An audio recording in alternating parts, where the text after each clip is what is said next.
It was the single greatest moment of my life.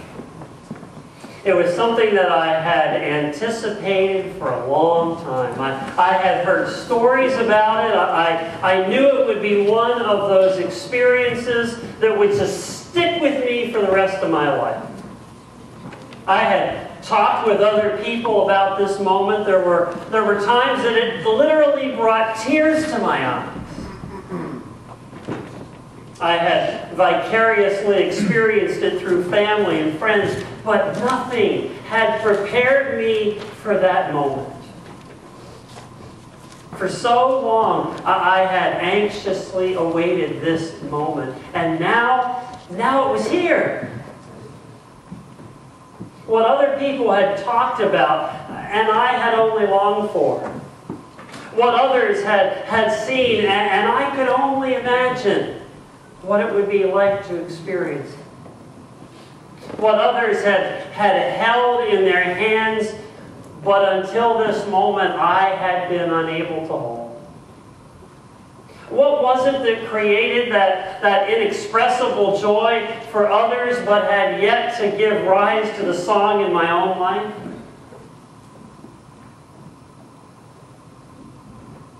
You know, when you can tell other people that you have seen something with your very own eyes, that you have heard it with your very own ears, that you have held it in your very own hands, that experience that brings about this joy in your life, it makes you an unimpeachable witness that must be believed. One of Peter's fellow disciples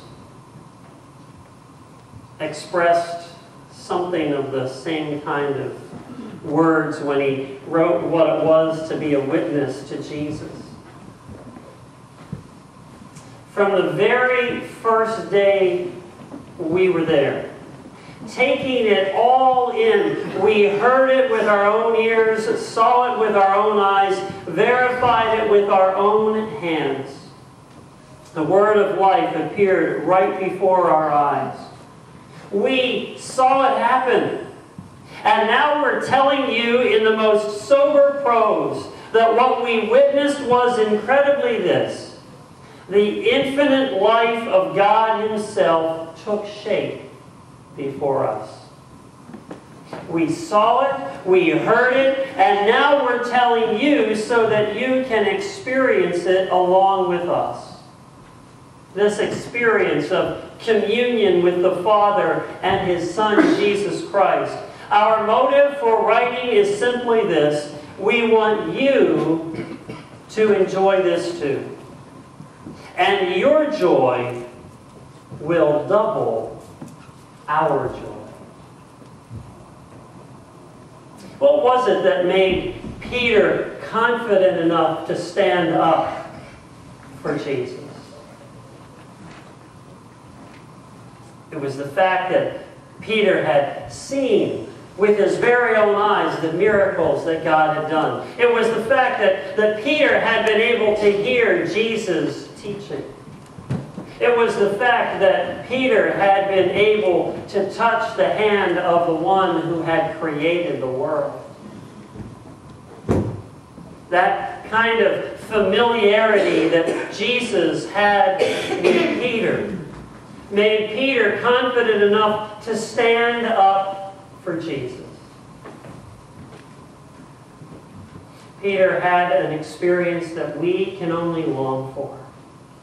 He had the opportunity to know Jesus as flesh and blood, as a man who walked upon this earth. But Jesus had a special word to His disciples after the resurrection, a word that should encourage us, even though we can't see Him physically in the same way today.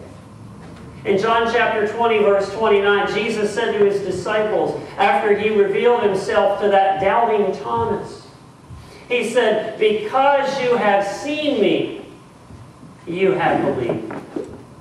Blessed are those who have not seen and yet have believed. When you think about it, as exciting as it would have been to be there when Jesus walked the earth,